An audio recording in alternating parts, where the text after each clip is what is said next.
9:17 p.m. The tray in my hand still whispering heat from the grill. When through the French doors I hear my husband tell his friends our marriage won't survive the year, and that I'm beneath his level.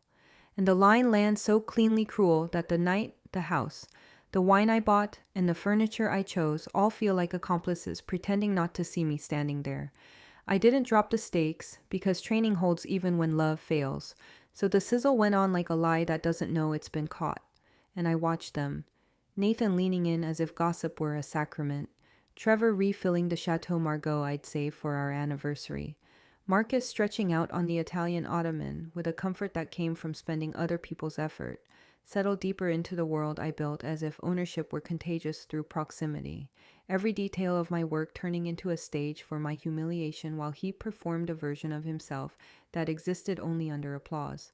The ordinary beauty of the evening didn't dim so much as it shifted allegiance, and that hurt more than the words.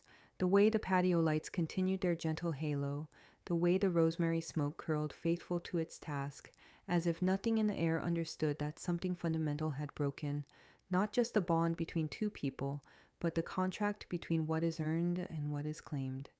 I have heard worse things in boardrooms and kept my face steady, so I let the first wave pass. Shock, then disbelief, then the quick flare of humiliation that wants to become rage. And underneath it I felt a steadier burn of anger. Not theatrical, not loud, but shaped like resolve.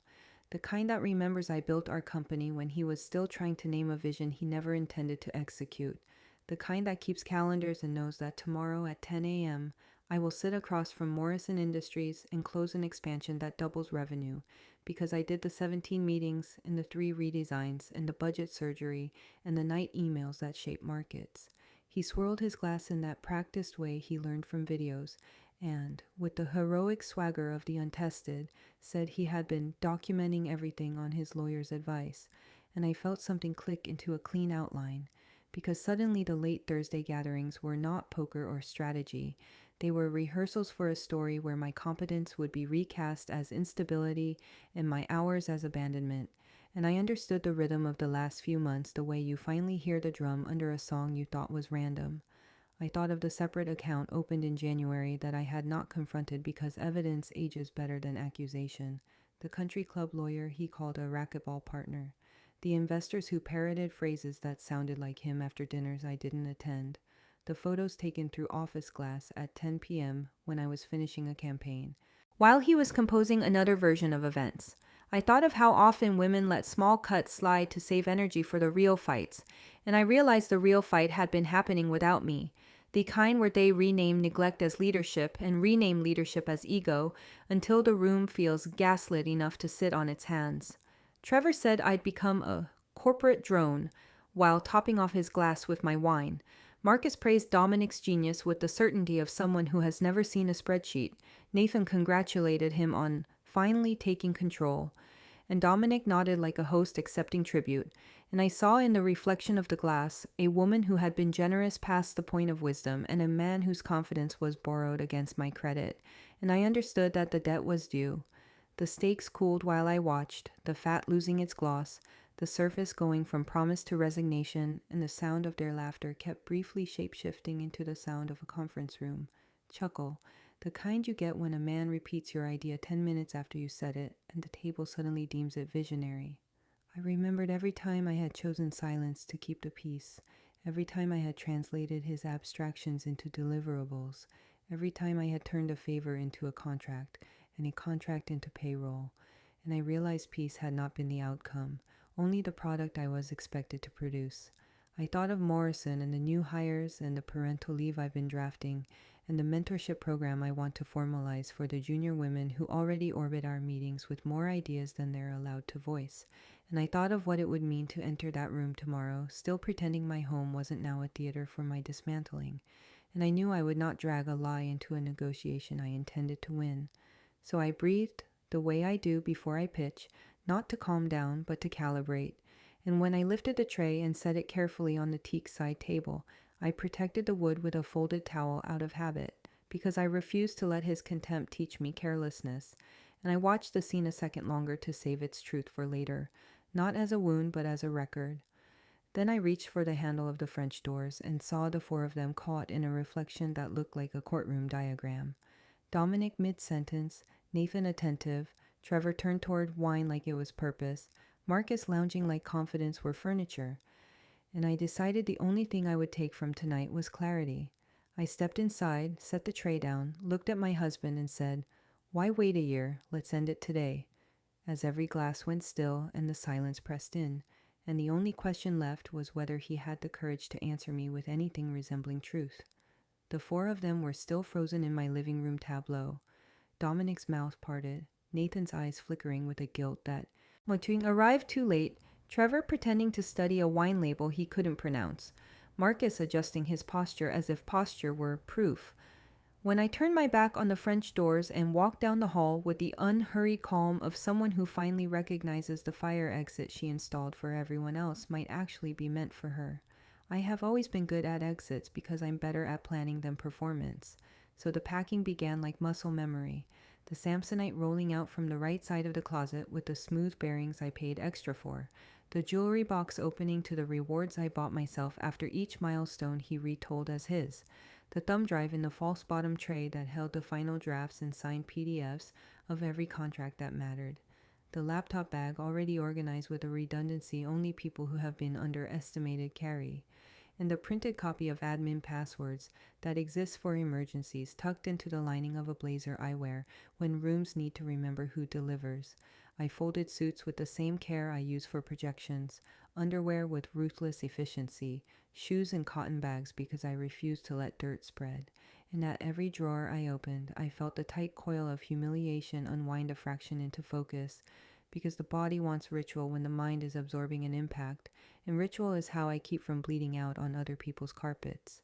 They followed eventually, a hesitant shuffling I recognized from childhood, when boys knew they'd gone too far and were calculating whether apology or denial would cost less. Dominic in the doorway first, trying on a dozen expressions in 3 seconds. Seduction, anger, magnanimity, bewilderment, before landing on an approximation of concern that rang false because the room could still hear his last joke. Behind him, Nathan lingered with a face that said more than he intended, the look of a man who knows where the bodies are buried and has, finally, grown tired of watering the ground. I zipped the toiletries pouch with a certainty that clicked like a code being accepted and asked Dominic if he preferred honesty or theater. He chose theater out of habit and started with love, then pivoted to misunderstanding, then dragged in business, which was a mistake, because I keep better minutes than any liar alive.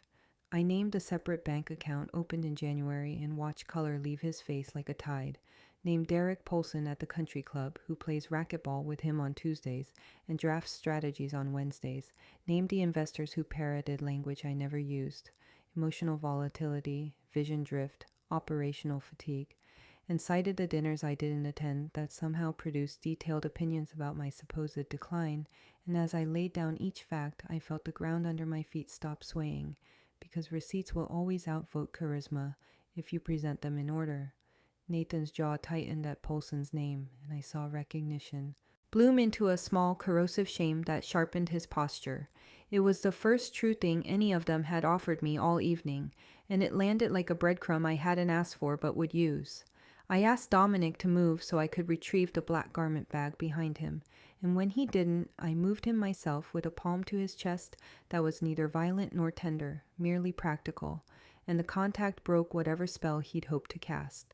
His voice rose, then thinned, then landed on the cunning he saves for rooms without witnesses, warning me that I was overreacting, that his lawyer said documentation wins, that I was making a scene. Documentation does win, I said, and felt the relief of a truth returning home to its rightful owner. In the mirror above the dresser, I caught Nathan's eyes, and there, quick, involuntary, damning, was the flinch I needed, the tiny recoil a person makes when the name of the project he's been pretending is a joke finally lands in a room it cannot survive. He didn't speak it, but I watched him hear it in his own head. Project Gaslight, a title too clever by half, designed for men who mistake manipulation for ingenuity. The plan assembled itself between breath and heartbeat. I would not sleep in this house another night. I would not let tomorrow's meeting inherit tonight's poison. I would not carry this conversation into an argument that could be recast later as hysteria. I would not alert the staff without counsel. I would not leave without the tools that make me dangerous.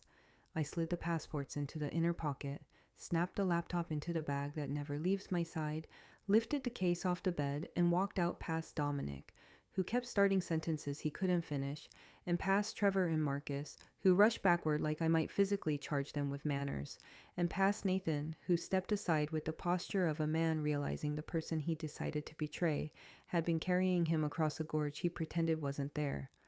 I crossed the threshold that still smelled like my peony candle, because I like my home to greet me kindly, and pressed the elevator button with a finger that didn't shake. Booking the Marriott was less flight than policy.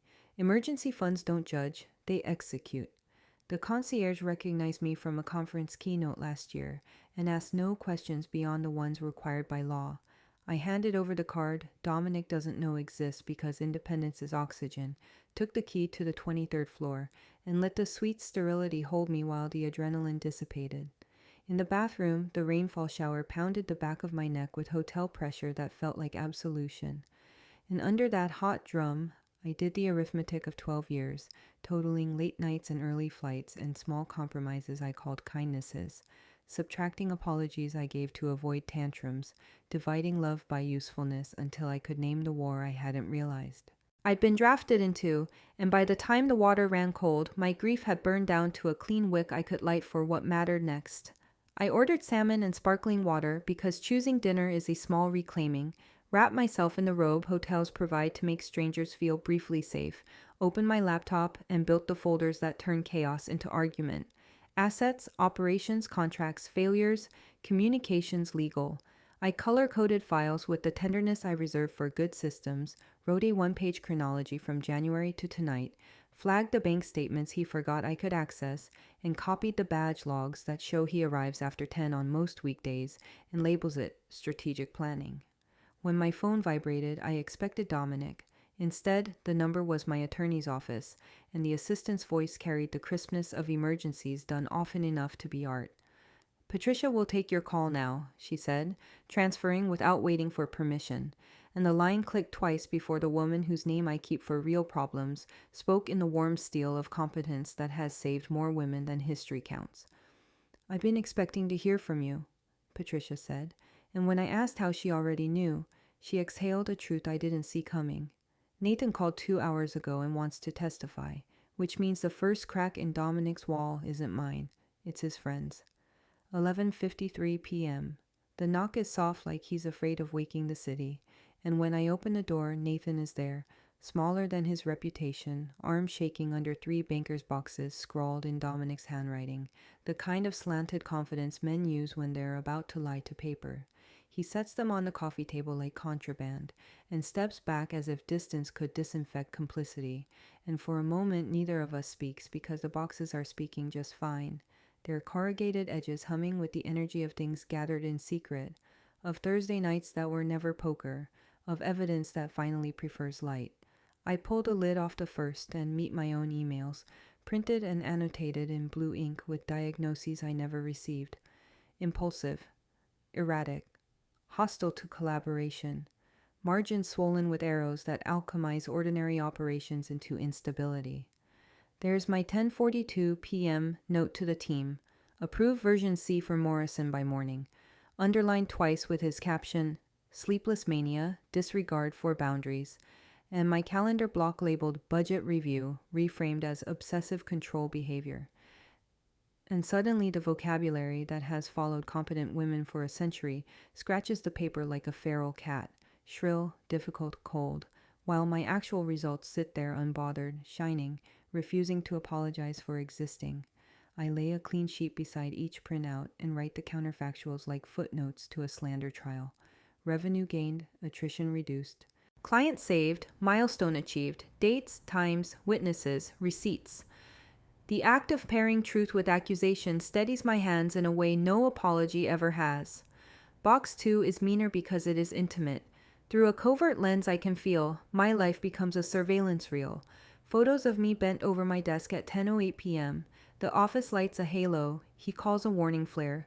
Screenshots of my LinkedIn posts about hiring, highlighted where I thank the team as proof of attention seeking. A birthday dinner for my sister captured mid-laugh with a glass of wine raised, captioned, Developing Dependence. The curation is its own confession. The angles, the timing, the devotion to catching me human and naming it pathology. And it lands like a sickness in my throat that I refuse to swallow. I think of every time I said yes to being photographed for the sake of a team moment. Of the nights I stayed late so mornings could be kinder for people with kids and commutes. Of how easily a woman's visible effort can be smeared as evidence against her. And I feel the righteous fury that follows humiliation when you let it run its course and refuse to let it colonize your voice. The third lid lifts on the piece that turns gossip into crime. Morrison Strategic Solutions, a Delaware LLC, clean as a counterfeit, registered with a name designed to harvest our clients by confusion. There are draft outreach emails promising continuity during a leadership transition, placeholder pitch decks that cannibalize my slides with a new logo, a list of our top accounts with notes about their exec temperament, who hates waiting, who hates surprises, who can be flattered into short contracts, and a preliminary hiring grid that targets my people by need. Sarah, single parent, stability sells. Kevin, title hungry, promise lead. The thoroughness is almost touching in its laziness. It is all copy, no creation, and it should terrify me more than it does. But what I feel is clarity, crisp enough to cut rope. I stack the filings in order: formation, EIN, domain purchase, draft agreements, because the clean story of a bad act is the most devastating thing you can hand a judge, a board, or a client who thinks in ethics even when the market forgets. We work the breadcrumbs until the pattern stops pretending it's random. Timestamps on the emails cluster after 10 p.m. Thursdays. The photos align with his claimed boys' nights. The annotated narratives spike the weeks I announce milestones. And in the margins, I find code names and checklists. PG for Project Gaslight, RS for Receipt Stack, CP for Create Pattern. The acronyms of men who need to make harm sound like strategy to stomach it. Nathan watches me map it, his mouth opening twice to say something and failing, and finally he admits what Patricia already told me. He called her earlier tonight. Shame rolls off him in small, visible waves. It doesn't absolve, but it cooperates, and cooperation is currency in rooms where truth gets financed. When my phone rings, it's a name I don't expect. Linda, Trevor's wife. Her voice steady the way people get when they pass outrage and arrive at purpose. She tells me she recorded Trevor on 3 different Thursdays bragging about training wheels for divorcing a CEO, about Dominic's documentation masterclass, about the fun part where you edit audio so it sounds like she snapped. And as she speaks, I can picture her at a kitchen table with a charger cord and a glass of water, deciding to become the kind of witness who doesn't wait to be asked. She texts the link before I request it. The files land in my inbox with their little paperclip icons like handcuffs you can email, and the first clip opens on laughter, then tightens into cruelty, then settles into logistics. And I do not let my face change because the face I bring to tomorrow will need all its muscles to tell this story without theatrics. Patricia stays on speaker while we inventory the damage and the leverage. She orders me not to contact staff, not to dignify rumors, not to give Dominic a single screenshot he can repurpose as rage, and promises an emergency injunction at dawn to freeze access and stop any unilateral action. I list what we have, what we need, who can corroborate, which clients should be briefed privately after the board, and the order of operations clicks into place with a comfort that feels almost indecent next to betrayal. But strategy is how I pray. I name the next right thing until the room gets quiet. Nathan scans, uploads, signs a sworn declaration without being asked, and when he hands me the pen, his hands shake for the first time tonight, not from fear of Dominic, I think, but from meeting himself. At 12:47 a.m., my phone vibrates with a push alert, then another, then the email lands in both my personal and work inboxes at once, subject line screaming like a siren. From Dominic Morrison. Subject: Temporary leadership adjustment during Ruby's mental health crisis. Effective immediately. I'm assuming operational control. 5:11 a.m. The lobby guard hits the buzzer without asking for ID because he's seen my badge light up this building more times before sunrise than Dominic's has after lunch, and the emptiness lifts its clean fluorescent honesty around me like the inside of a truth I finally get to say out loud. The elevator ride is a rehearsal in miniature, a rise through floors that smell like solvent and possibility. And when the doors open onto our corridor, I can hear the hum of servers and the faint metronome of the HVACs, like a heartbeat that never panicked, which is exactly the energy I need to lace through the morning. I disarm the conference room display, wheel in 2 whiteboards, and begin laying out the stations the way a surgeon lays out instruments before the patient arrives. Financials first, because math silences panache. Client testimonials next, because voices that pay our invoices carry weight even when pride wants to argue. Then the Project Gaslight thread printed in 12 point with timestamps and sender metadata intact. Then the Delaware LLC filings for Morrison Strategic Solutions, tabbed with fluorescent flags that read Formation, EIN, Domain, Draft Outreach, and Targeted Staff. A parade of theft so tidy it looks like it wants to confess.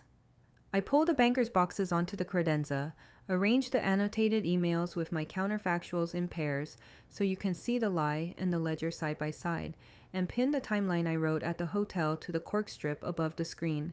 January to tonight. A line that turns gossip into pattern and pattern into conspiracy. Sarah arrives at 6:02 with laptop, notary contact, and a face I've seen on women who are exhausted and determined at the same time. And I love her more fiercely in that second than I can say, because she does not perform fear. She performs readiness. She tells me quietly that half the staff has texted in solidarity and the other half is updating resumes, because when men like Dominic go theatrical, the audience worries about collateral damage. And I nod because we will not make them choose between rent and righteousness. We will give them a process that lets them keep both. I assign roles like triage. Sarah is custodian of screen shares and screen recordings. Nathan, arriving pale but punctual, handles exhibits and numbering because penance is better spent on procedure than on apologies. Patricia, who has not slept, calls from the courthouse steps to report that the emergency injunction is filed, and a judge has granted a temporary order barring Dominic from accounts, passwords, and operational directives, pending hearing, a protection writ I tape to the inside of the conference room door like a ward against fraud. The presentation strategy arranges itself like a chessboard I've practiced for years, but never had to play for my own life. I will lead with his words, not mine, because the cleanest way to cut through a cultivated image is to let the subject narrate himself. I will then offer receipts as context, not as color, so the board does not get seduced by drama. Then I will hand the room to our clients for 2 minutes each. James on strategic value, Margaret on delivery reliability, because the market is the most credible witness we have. After that, I will roll to the LLC filings, the mimic logos, the draft poach emails, and end with the hiring grid that targets my people by vulnerability.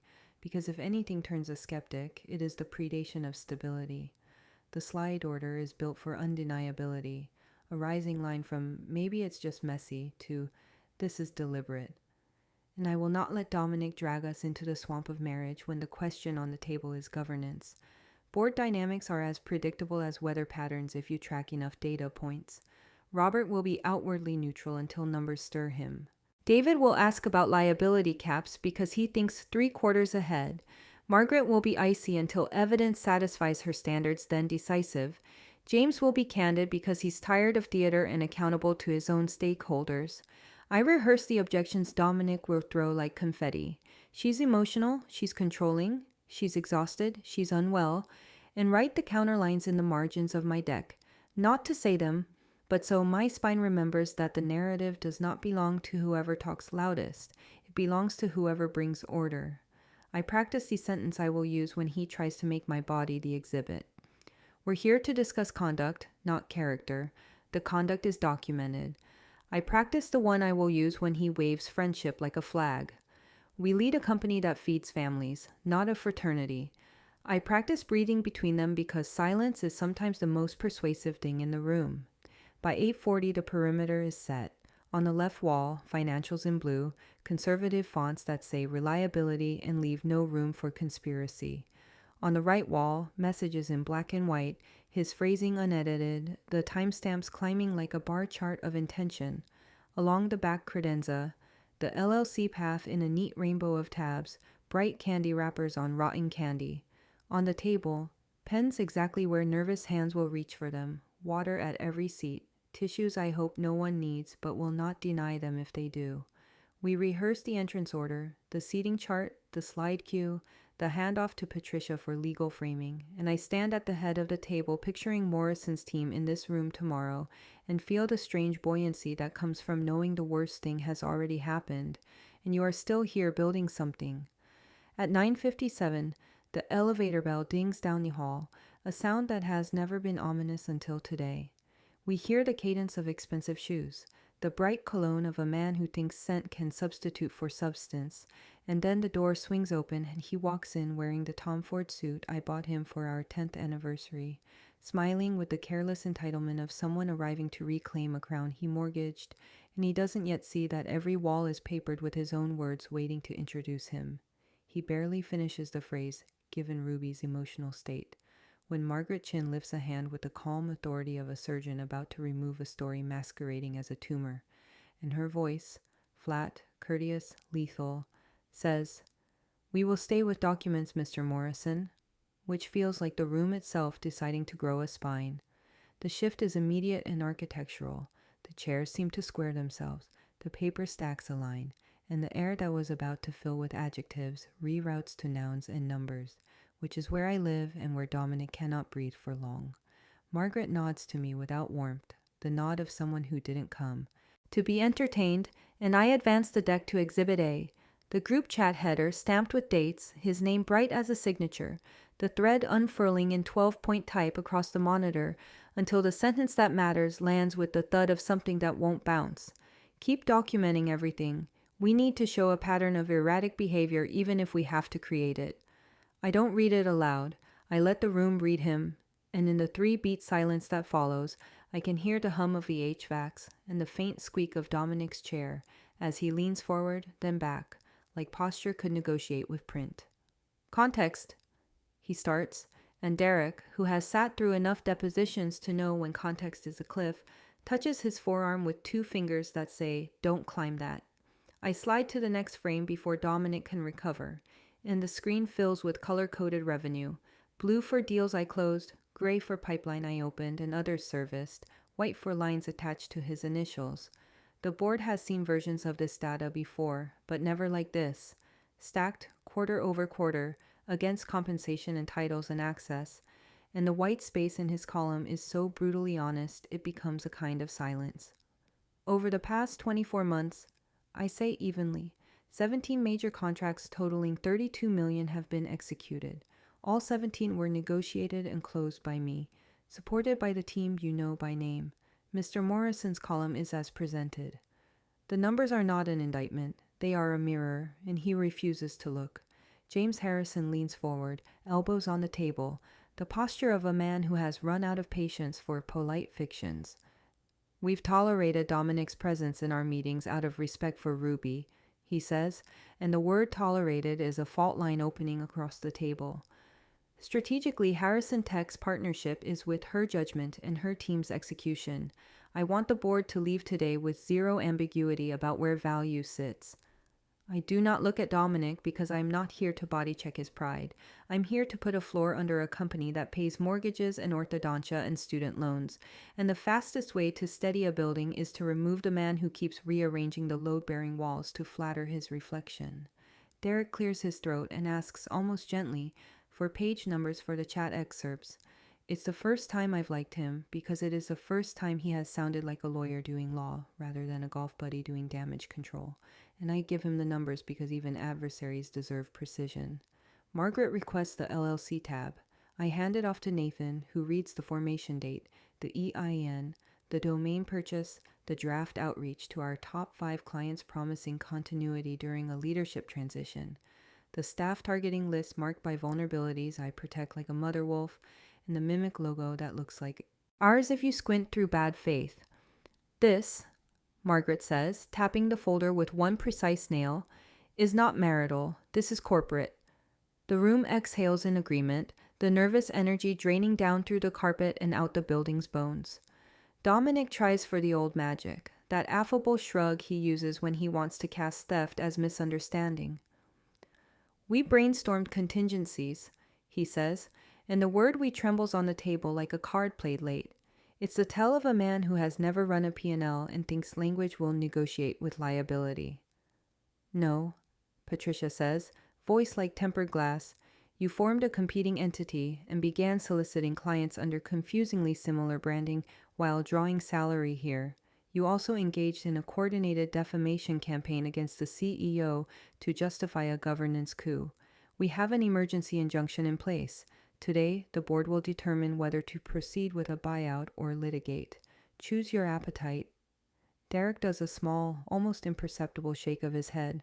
A dog who has tasted the porcupine and won't try again. He is preparing to cut losses because even counsel can't spin screenshots that caption their own malice. I move to the testimonies not because I need a choir, but because due process loves corroboration.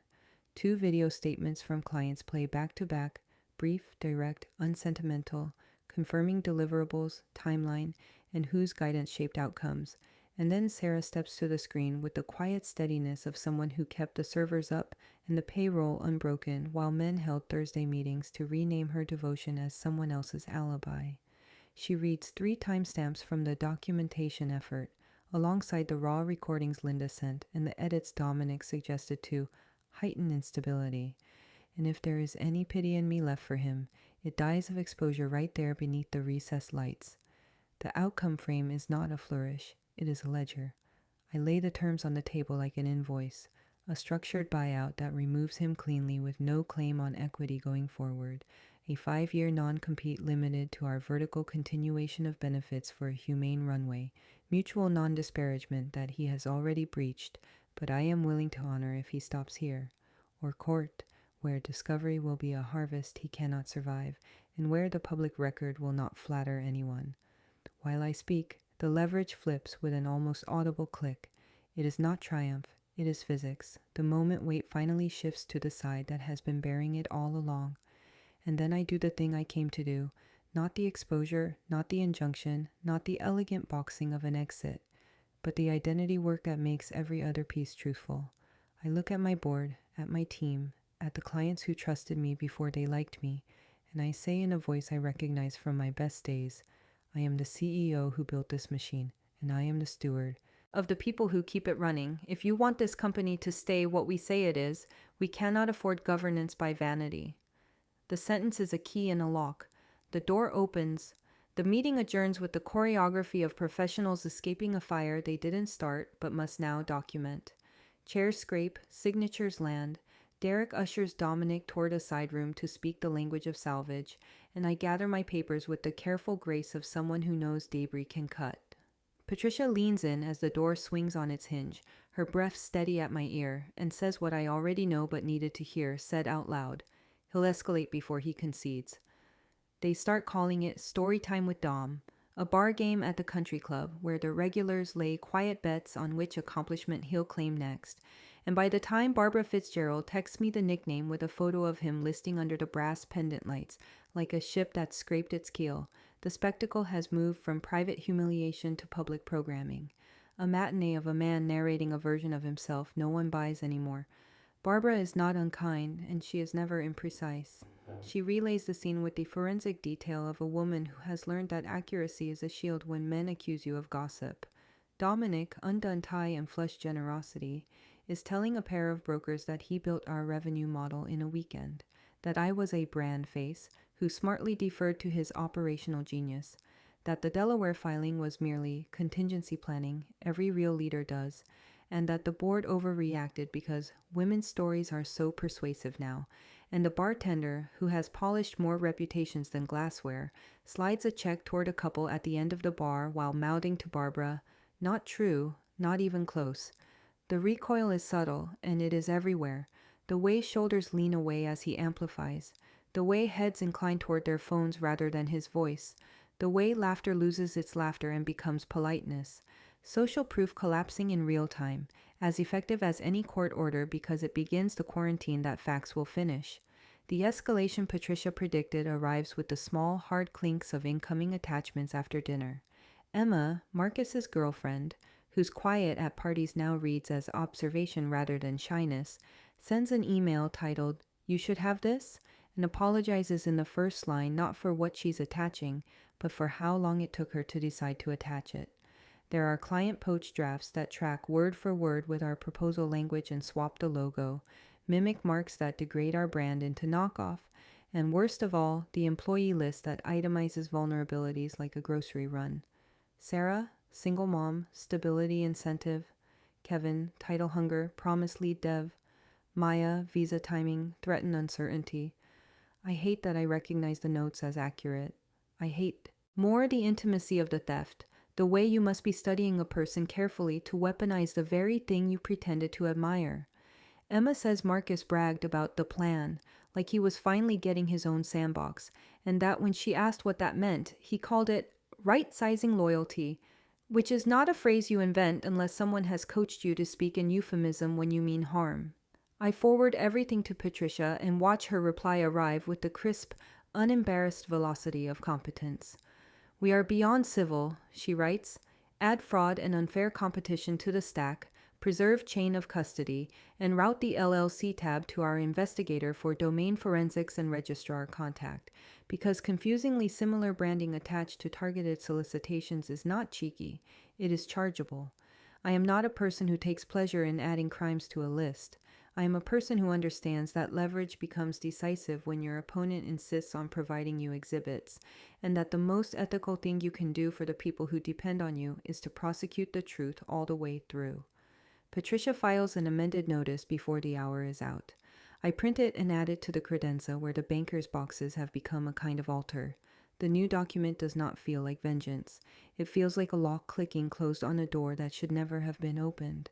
Inside the company, consequence begins doing its quieter work. News rarely travels in a straight line. It eddies through the kitchens and slacks and carpool lines, and then it pierces, and once it pierces, it invites confession. In the kitchen where the espresso machine lives and the best ideas are pitched between steamed milk and deadlines, Margaret from finance tells me her ex-husband used to check her math, the way Dominic checked mine, performative oversight designed to sandpaper competence until it won't shine. And Kevin admits he started believing he didn't deserve the lead because an old girlfriend had called his work playing with computers, and he never quite shook it, and Maya, who rarely speaks about herself, says she has not slept through the night once since her H-1B clock started ticking because every Ray's voice sounds like a door closing. None of these confessions surprise me. Their timing does. The day after the injunction and the board, it seems, the room needed to see an adult pull the fire alarm before it would let itself say the building was hot. Outside the company, the community mirrors us in a way that feels like weather finally breaking. Barbara's circle, which includes judges' wives and pediatric oncologists and artists who raise money for everyone else's causes, begins forwarding me notes from women who have been told for years that they were too much at work and not enough at home. And the stories have different nouns in the same verbs: minimize, invert, appropriate, destabilize, blame. A founder I admire tells me she kept a folder called Reality for nights when the narrative got loud, and I love the plainness of it. The refusal to grant his version a title as grand as story. The language of pattern recognition spreads, not like gossip, but like literacy. Once you learn to read manipulation, it's difficult to see anything else where it used to be, and the resulting clarity brings a queasy mix of relief and fury that women metabolize by building. Barbara calls again from the club, her voice pitched low because Dominic has begun insisting to the new audience that I will be sued for defamation, that men have been ruined for less, that anyone can edit texts, and that he has investors waiting in the wings who will restore him. The bartender, now famous in our private chat for immaculate side-eye, has started a quiet board where winning guessers of today's claim get their next drink half off, and while I should not take comfort from mockery, I do take instruction from indifference. The most dangerous thing that can happen to a con is not outrage, it is boredom. By late evening, my phone, which has been a switchboard for evidence, pings with a number I do not recognize, and a voice that sounds like good journalism. Clean, unhurried, skeptical in the way that honors truth rather than resents it. She introduces herself, says she's writing a feature on women who built through betrayal, that she has read the filings and wants to go on record, that the angle is not revenge but governance, not gossip but receipts, and then she says the working title out loud. from betrayal to empire. And the room seems to contract and expand at the same time, because this is the pivot point between catharsis and precedent, between telling it and owning it, between using the story to build a scaffolding for others and letting the story use me back. I'll talk, I hear myself say, steady but not glib, but only if we keep the camera on the system and the evidence, not on my tears. And after we schedule the interview for next week, I end the call and stare at the banker's boxes glowing under the conference room light, asking myself the only question that matters now. Can I make this something other women can stand on without turning my life into a revenge fable I don't believe in? Divorce signing day starts with the small heartbreak of how people shrink when their lies are no longer nutritional. And when I step into the conference room and see him, 40 pounds lighter in a Target button-down that can't remember an iron, hand shaking around a pen he used to twirl like a baton, I understand that the performance has ended, not with a finale, but with the rasp of a curtain dragged across a dirty stage. Patricia has arranged the room for clarity rather than kindness. Settlement packets in identical stacks, signature flags yawning like little tongues, a pot of coffee that smells like decisions rather than comfort. The blinds are open on purpose. The city stares in, unsentimental. Across from me sits the third lawyer he has hired, since Derek decided salvage was not a language he spoke, a junior associate whose shoes are too new and whose folder is too thin. The young man looks at me with the studied neutrality of a person who suspects he's about to witness a lesson and has not brought a notebook. I place my own folder on the table, its spine labeled like a treaty. Ownership, IP, real property, retirement, non-compete, mutual ND. Patricia's voice is made of tempered glass when she starts. The terms we negotiated remain unchanged. I retain full ownership of the company I built and the intellectual property registered to it, including trademarks, domains, source files, and all derivative rights. I retain the house and the associated accounts I funded, the investment portfolio in my name, and the vehicles purchased through company distributions. He keeps his personal belongings, the cryptocurrency wallet still holding the receipts of his failed experiments, and his grandfather's watch. There will be no alimony, no equity claim going forward, and a 5-year non-compete applies in our vertical within the specified markets. We will both sign a mutual non-disparagement clause, which I intend to honor because my work speaks louder than adjectives, though his past conduct already strains the definition of mutual. The paper does not gloat, it inventories. The elegance of a good settlement is that it codifies what was true all along. He tries on apology like a jacket from a store that doesn't carry his size.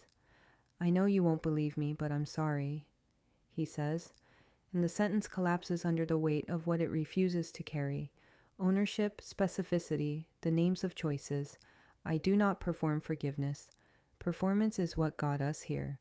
I tell him that I believe he is sorry to be living a smaller story than the one he told himself, and that I hope he learns how to write an honest one.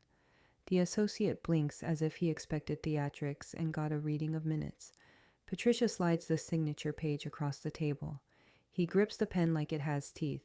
He signs where the flags tell him to, once, twice, 3 times, each flourish less confident than the last, and somewhere in the middle his hand hesitates over the non-compete, as if 5 years is a cliff rather than a path around the canyon he dug. You can build something that is yours, I say, not to comfort, but because truth is a better disinfectant than silence. Just not out of me. Power, it turns out, is less a scepter than a ledger. He arrived at this process intent on an asset raid. He leaves with a watch, a few shirts, and the remainder of a myth that no longer attracts investors. When we rise, the chair legs scrape the floor with an ugly honesty I appreciate. There is no music for this exit, only the sound of paperwork being collated. At the elevator bank, he presses the 8 button too many times, the superstition of the powerless. I step into the car and catch, just for a second, the man I married, handsome in the way boys are when someone else holds their future steady. And I grieve not for him, but for the version of myself that thought love could subsidize that kind of deficit forever. The doors close with a hush that feels like a punctuation mark I finally earned the right to use. Outside, the air is bright. On the curb, a ride chair idles. His. the Honda he now takes to the country club, where the bartender has renamed his monologues, while I slide into the back of the company's electric sedan because the business I built still moves under my hands. The distance between the grand house with its symmetrical hedges and the car that vibrates when it's asked to do too much is not karma, it is accounting. Consequence is a math problem that eventually solves itself if you let it. At a red light, I remember the French doors and the steaks cooling and the way my voice didn't shake when I said today, and some loop in me closes. The watch he kept will tick in rooms that no longer echo. The house I kept will host a staff dinner where stories are told in past tense about the worst days and how we did not break. 2 days later, we meet with HR to finalize his exit package. It is brief. He signs the laptop return form without comment, avoids the eyes of the receptionist who sent flowers when his father died, and leaves behind a box with 3 books on visionary leadership, a chipped mug, and a tie clip. Nathan carries the box to him in the lobby, not out of friendship but out of manners, and when Dominic takes it without a thank you, Nathan comes back upstairs with a steady private relief that reads like sobriety. We walk the floor not as victors but as stewards, checking the servers, the calendar, the little sheets of paper taped to monitors that say, "Don't forget to eat." In the quiet, the company feels newly legible. The drama has been removed like a tumor, and now the body can begin to heal. Weeks pass the way good weeks do, productively without fanfare. I spend mornings in rooms where I am paid to tell the truth and afternoons returning calls from clients who never left. I speak to the journalist with the recorder placed, like an honest witness, between us. I make her promise to keep the camera on evidence and governance, and she keeps it. When the feature finally goes live on a Thursday afternoon, the headline does not flatter me so much as it names the line between survival and leadership, and in the first hour, my inbox becomes a tide I couldn't have predicted. Hundreds of messages from women and a few from men, all arriving with the same cadence. This happened to me. Here's how it looked. Thank you for making receipts out of smoke. I scroll through the flood, founders, nurses, teachers, a woman in aerospace who sent me a photo of her own 3 bankers' boxes, and as the stories stack, moving and furious and precise, I feel the shape of what the next chapter has to be, even as the notification counter keeps rising. I didn't seek revenge. I revealed the truth. I say into the reporter's recorder, the sentence landing like a level tool on a warped table, and I watch her eyes acknowledge that we are here to measure, not to mythologize. She's careful with silence, which makes me trust her. She lets my answers breathe long enough to see if they fog the glass. We sit in our conference room with the blinds open to the angled winter light, the banker's boxes now shelved behind glass like artifacts from an excavation where the ruin turned out to be the story and the foundation survived. I keep the interview on rails I can defend. Timelines, filings, the injunction, the board's vote, the client testimonies, the LLC mimic, the emails I annotated into a ledger that would withstand weather. When she asks about feelings, I don't withhold them so much as shelve them correctly. Anger goes with exposure. Grief goes with what I overpaid for. Quiet pride goes with the work my team did while men rehearsed a coup. She nods in the way professionals nod at other professionals. Respect without flattery, curiosity without trespass. And when she clicks the recorder off, I realize I am not wrung out. Custody of the narrative is less about saying everything than about refusing to decorate the facts that already carry their own voltage. The article detonates gently and everywhere. 2 million readers in a weekend, then syndication, then the ripple effect where people who don't know you read you aloud to people who need to know better, and the industry takes the lesson I wanted it to take. Competence outlives charisma theater. Our inbound shifts almost overnight. Not the froth of flattery, but the durable notes from operators who have had to be good in rooms that preferred charming. A partner at a logistics firm writes that his board just replaced a shiny CEO with the woman who'd been holding the freight together. A hospital administrator says she printed our slide with the line, "We're here to discuss conduct, not character," and taped it to a conference table. I am not naive enough to think a feature cures the system, but I understand market signals, and this one says receipts have momentum. Then the letters arrive, not in paper envelopes, though a few of those come too, heavy with care, but in the living river of my inbox. Nurses, founders, teachers, a woman in aerospace with a photo of her own 3 bankers' boxes, a public defender who keeps a folder called Reality for Mornings When the Docket Feels Like Fog. Some are confessions, some are triumphs, some are questions dressed as gratitude.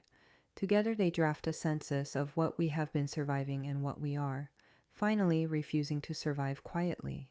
A handful of men write as well, not to apologize for species, but to examine their habits. One says he thought banter as strategy was harmless until he read our thread and recognized how much labor it hides. Another admits he used to call his wife's deadlines moods and has stopped because words are scaffolding, and he is done building platforms for contempt.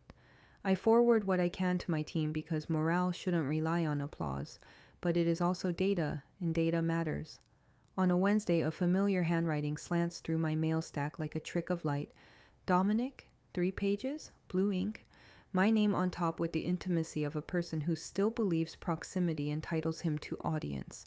He says the feature humiliated him in circles that once applauded him, that the culture has changed and men can't make mistakes now, and that perhaps when the dust settles, we might revisit a consulting arrangement because our synergy was always strong.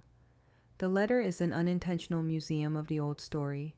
Passive voice, missing subjects, verbs that dodge accountability, a catalog of whether he claims happened to him.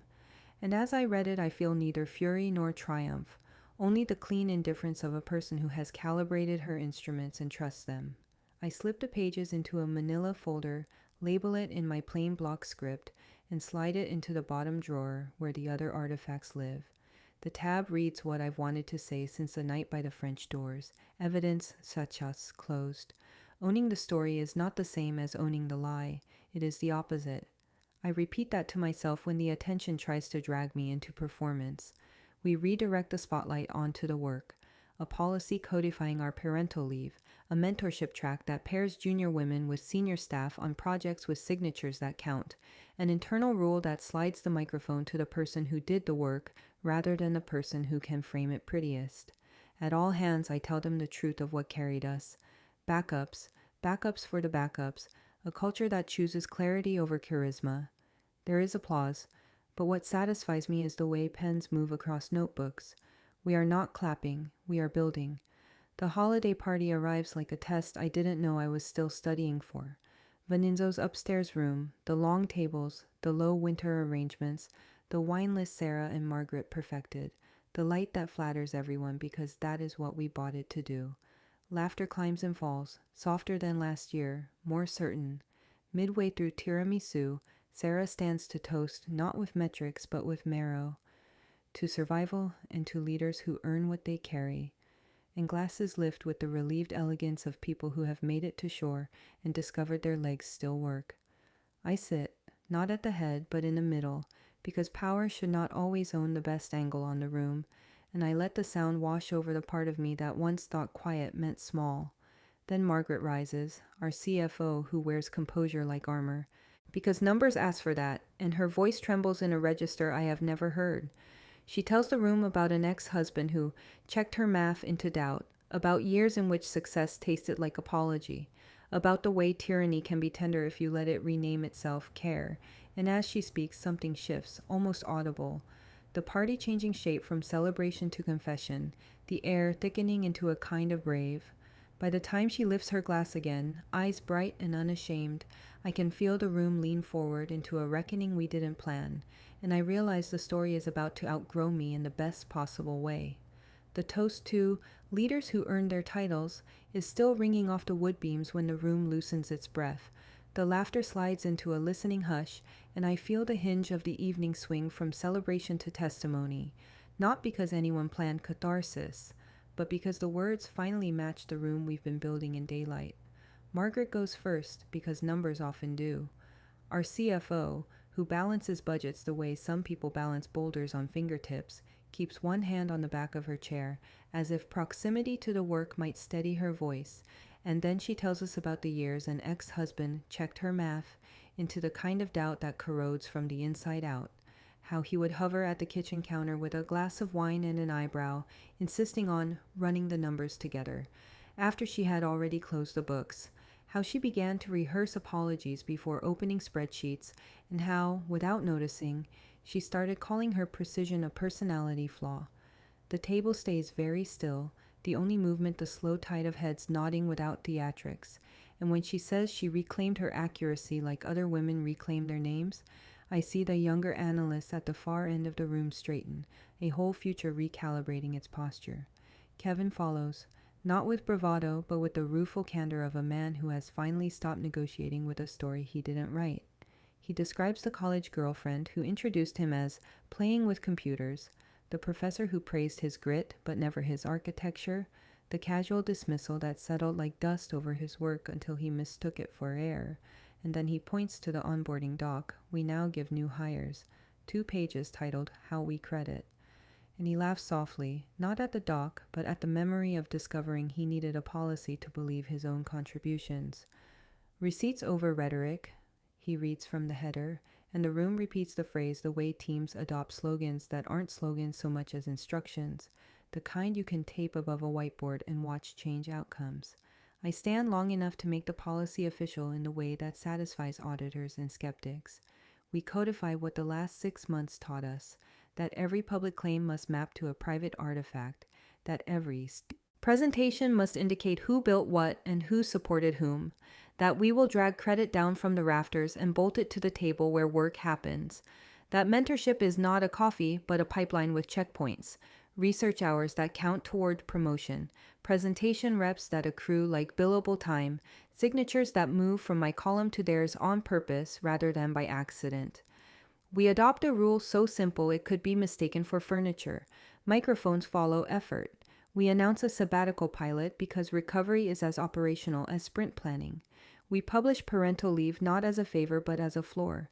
I say these things aloud and watch the shoulders along the wall lower in increments, and I realize culture is not what you say in all hands. It is what people trust will still be true when the room empties. Nathan hovers near the service station where the spare water pitchers live, because those who have harmed a room often prefer its edges while they pay the bill. His penance these months has been the unshowy excellence of operations, the gnarly vendor renegotiations that no one posts about, the documentation upgrades that make handoffs idiot-proof, the crisis playbooks that assume the crisis will come at 2 a.m. and someone's toddler will have a fever. He never asks for absolution, and I never stage it for him. Boundaries are not punishment here. They are scaffolding, and within them he has rebuilt a professional backbone that I can lean against without forgetting what it costs to grow. When Margaret sits, he lifts his glass from the shadows and adds only this: I stopped trying to be the friend who knows and started being the colleague who shows, and it lands like a rivet. On the whiteboard near the bar, Sarah has sketched a timeline that isn't about him or me, but about what the company did in the after. 3 major clients signed post-crisis. Harrison Tech renewed with an expansion. A healthcare network came in through a referral from a COO who read the article and wanted to back an operator, and a logistics partner chose us after their board asked one question: which team is less likely to set our hair on fire? And the line arcs not like a rocket, but like a steady climb, which is the only arc anyone should trust. The systems are different now, less brittle in the places that used to depend on someone's favor, more generous in the places that used to depend on someone's silence. And when Sarah caps her marker, she says, with the satisfied fatigue of a marathoner measuring breath, we are Dominic proof. Not as a taunt, but as an engineering spec.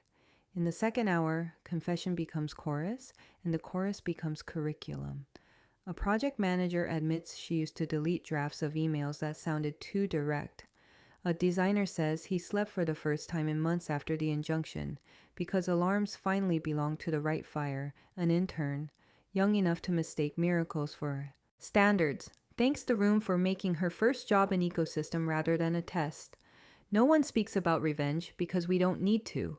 The room smells like oregano and dignity, and underneath the hum of plates and the clink of glassware, you can hear the small, nearly inaudible sound of a company deciding, again, what it will not be. I leave the restaurant late, walking out last because leaders should turn off lights when they can, and the cold air outside is the kind that clarifies thought rather than punishes skin. The city is winter bright, the kind of night that tells you even steel can shine if you polish it enough, and as I step onto the sidewalk, my phone vibrates in my coat pocket, a tremor against my ribs that could be a wrong number, a delivery, or one more complaint masquerading as feedback. I glance down and see the sender, Sophie, whose clear-eyed ultimatum once levered a conscience into motion. The preview line reads, "We would be honored if you," and when I open it, the image resolves into cream cardstock and gold type, an invitation to Nathan and Sophie's wedding with my name handwritten at the top, the RSVP box shining like a moral question I will have to answer out loud. Under the vineyard lights, with the hills turning violet and the band resting their hands on quiet instruments, Nathan lifts his glass, clears his throat once like a man rehearsing courage, and aims an admission across the room that finds me as surely as a letter with my name on it. I knew the venue before I arrived, the rows of grapes precise as ledger lines, the farmhouse doors thrown open for a breeze that smelled like rosemary and dust, the dance floor strung with bulbs that make everyone look briefly truer. But I did not know how it would feel to take a seat 3 rows back, near enough to witness without acting, far enough to keep history from mistaking proximity for pardon. Sophie's dress is clean ivory, her smile the kind that does not ask the room for permission, and Nathan looks almost young again, not because time has forgiven him, but because owning what you did lets your face put down what it's been carrying. Dinner plates clear, the clink of flatware dissolves, and in the hush he begins. He does not hand the microphone a story to prettify. He gives it inventory. He says there was a season you could chart to the week when he chose comfort over conscience. He names the group chat without euphemism, admits he screenshotted my text out of context, sat in a chair on Thursday nights and called it friendship, while a plan took shape to make me smaller on paper than I was in daylight. He describes the night Sophie drew a boundary that sounded like a future. If you can watch this happen to her, how will I trust you not to do it to me? And how the sentence clicks something inside him that no applause had ever managed to move. He tells the guests he called my lawyer before he called me, that he chose evidence over excuses because excuses had already failed every test that mattered, and he does not look at me as he says it. He keeps his eyes on the room like accountability has to face outward to count. The reaction is what truth deserves when you let it stand without decoration. A long, absolute silence, as honest as a ledger line, and then applause that begins in the cautious palms of the cautious and grows until it sounds like weather. It isn't a standing ovation for entertainment. It is the collective exhale of witnesses who have watched a man stop editing himself around the part that did harm. There is no self-pity in his voice, which matters, contrition without centering, regret without begging. This is how adults apologize. I feel the old anger pass through without anchoring, not because it is gone, but because it has been given its job and done it. When the toast ends, he finds me across the field the way you do when you've decided to walk where you used to run. He doesn't ask for absolution or posture for the cameras. He says quietly that he will spend our professional lives telling the rooms he enters what he did wrong in the one we shared, and then he steps back as if the apology itself knows it shouldn't linger too close. I nod, a small acknowledgement that refuses to inflate itself into friendship, and I feel a door in my chest swing open, not to invite him in, but to let air through a space that had been stale too long. Sophie finds me later under the string lights, away from the tent where the band has returned to warm up the beginnings of joy. She stands with the posture of a woman who has made a line she will not move and loves the person on the right side of it. "Thank you," she says, not as tribute, but as recognition that the life she's starting includes the moment she required better. We talk about the difference between privacy and secrecy, how people confuse them until harm grows teeth, and we agree without ceremony to a future where our overlap is respect and our distance is a kind of care. Before she leaves me to dance, she squeezes my hand and says she hopes my next chapter is quieter, and I think of the office whiteboard where receipts over rhetoric is written in black marker and smile because quiet is finally something I know how to earn. There are quick loops my mind runs even as the party turns towards celebration, flickers of objects that have learned their own meanings, French doors, a tray of cooling steaks, bankers' boxes under conference lights, the blue ink of a letter filed, evidence each closed, and I feel the simple geometry of consequence and repair settling into place. I do not want revenge. I want good systems. I do not want to be known for surviving him. I want to be trusted for how I build after. I leave before the last song because grace sometimes looks like not being the last word. The night air is cool and tastes faintly of crushed grape skin, and the drive home feels like the kind of stretch where your muscles notice. They were tense and stopped pretending otherwise. In the back seat, the program from the ceremony slides against my coat, and I think of all the women who wrote me after the article, how their stories stacked into a scaffolding I could stand on without claiming it as a throne. The dashboard clock clicks across the hour. The tires make that low, forgiving sound on new asphalt. The hills settle behind me like a backdrop being dismantled after a play. 3 weeks later, my mother's 70th fills a ballroom with navy dresses and good pearls and centerpieces that smell like the gardens she kept alive when money was tight and under chandeliers meant to flatter family photographs. She pulls me toward the dessert table with a steadiness that tells me we're not about to discuss cake. She says she saw the diminishment before I did, that she stayed quiet because her generation called marriage private and thought interference made things worse, that she has rehearsed every way to say I'm sorry without making it about herself. And then she asks the only question I'm not ready for, the one that threads through bone more than breath. Will I forgive the silence that shaped me? And if I do, what part of the woman I've become am I willing to set down to make room for the part that might grow? 4 generations in one ballroom. My grandmother's sisters seated like sentinels of survival. My mother in navy with pearls chosen for steadiness rather than shine.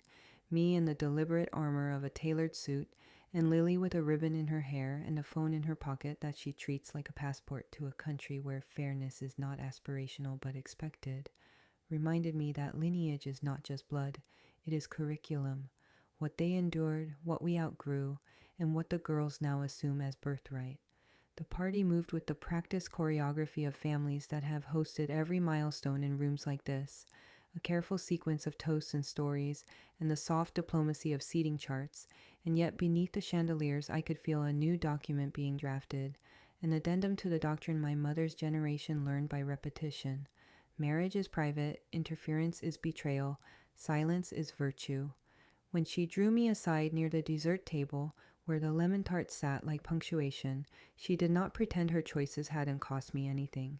She said she had seen him diminish me in glances and jokes and the subtle edits men make to women mid-sentence, that she had told herself love was a room you do not enter without knocking, that she had mistaken privacy for neutrality and discovered the long tail of complicity only when my house filled with evidence and my boardroom papered itself with his words.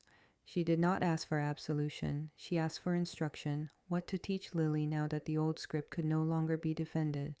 And for the first time since I walked through those French doors with cold steaks and a steady voice, I felt the possibility that our family's rule book could update itself without erasing its authors.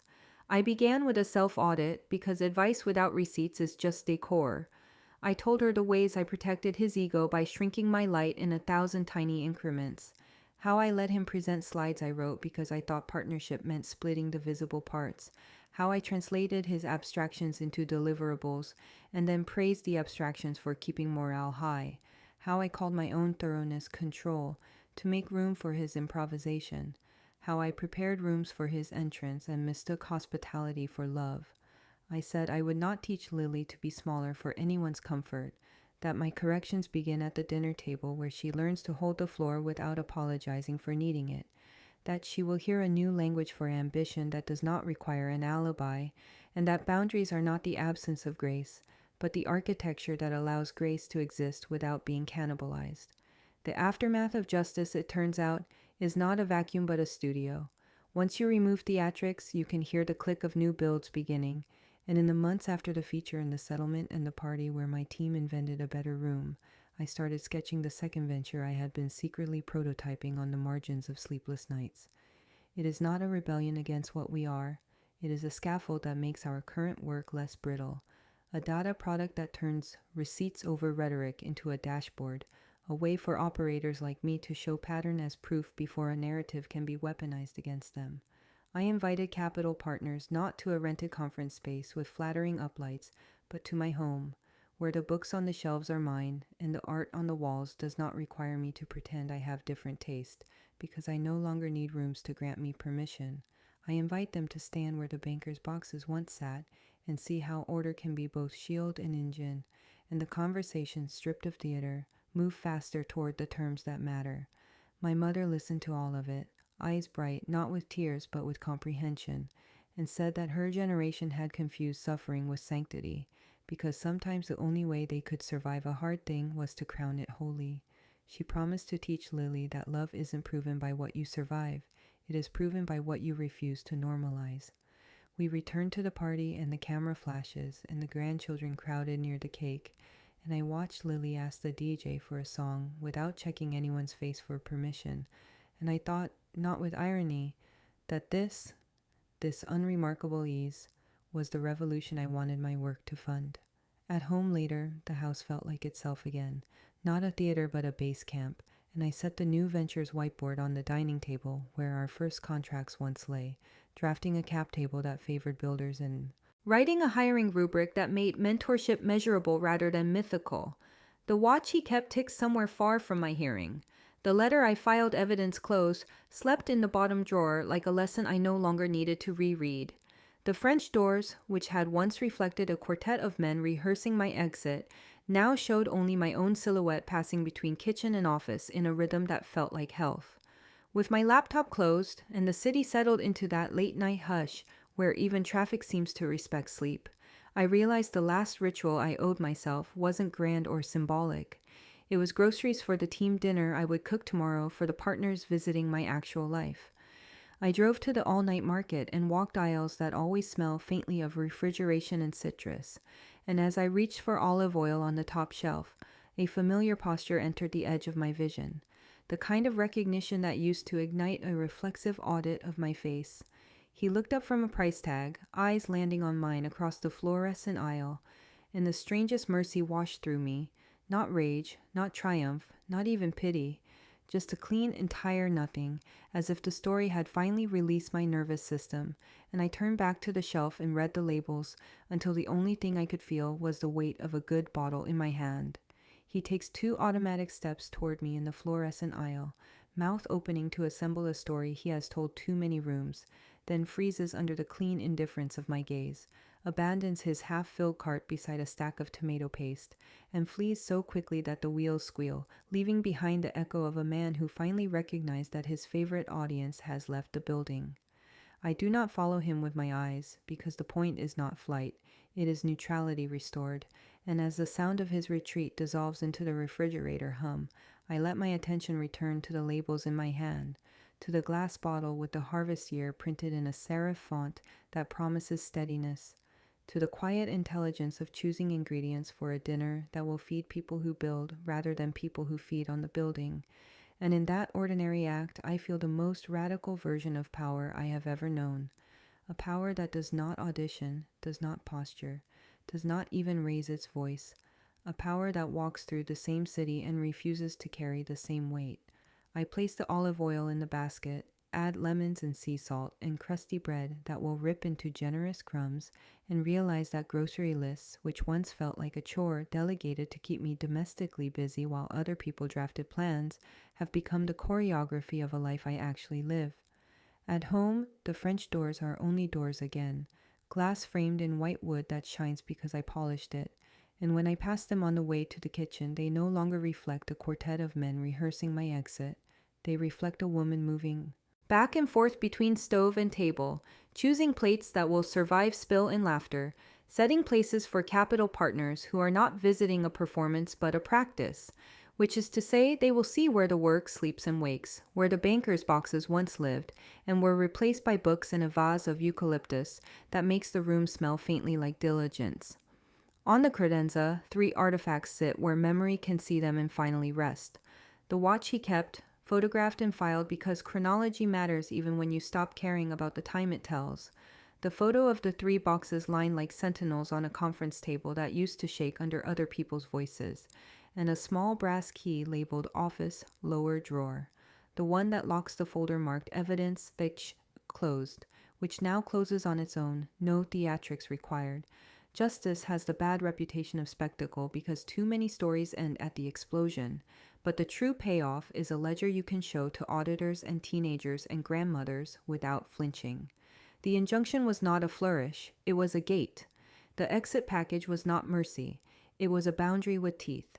The non-compete is not vengeance, It is a cooling off period for a market that prefers operators who do not steal. And the social ledger, that soft economy of who believes whom and why, has been corrected by receipts until the line balances without my hand on the scale. Nothing about this feels cinematic now. It feels like compliance, which is what happens when governance is the genre. I do not pretend I did this alone. I curated a room where evidence could stand without apology, and I protect that room like a resource rather than a stage. Respect, which I used to audition for with endless demonstrations of flexibility, is now an HR line item and a hiring rubric and a performance plan. I hire it in people who understand that collaboration is not a kindness but a skill. I develop it in managers who are measured not by decibel, but by throughput. I defend it when charm tries to overrun it, and I end engagements where it cannot be taught. The first time I told a candidate who glowed on paper that we do not compensate charisma here, he laughed like it was a joke.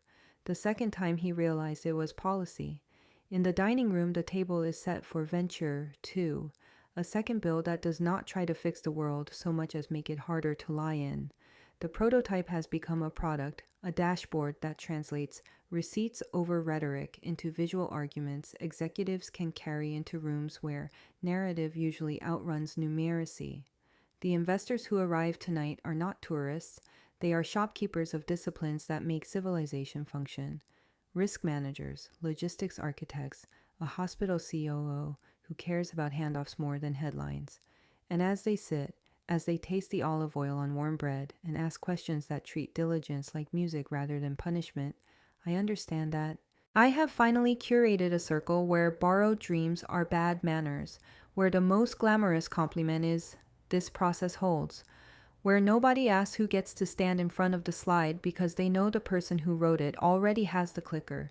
The meal is unhurried and precise, and in the pauses I hear the small sounds that used to be drowned by performance.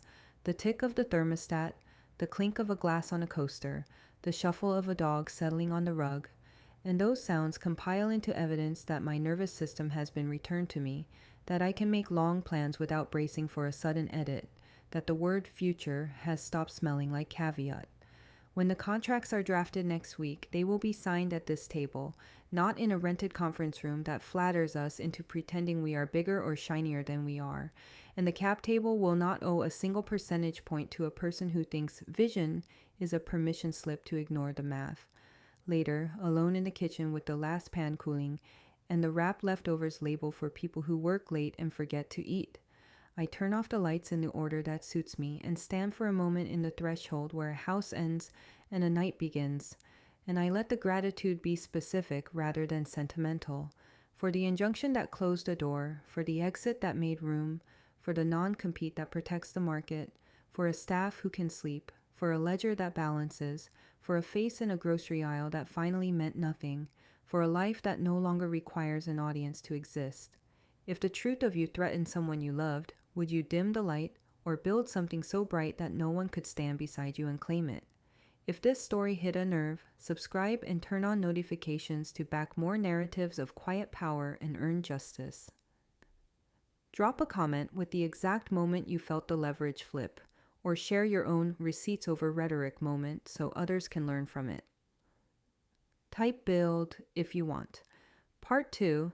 The Venture 2 playbook and the hiring rubric I use to reward execution over performance. Share this with one person who needs evidence-backed courage today and save it to revisit before your next hard conversation.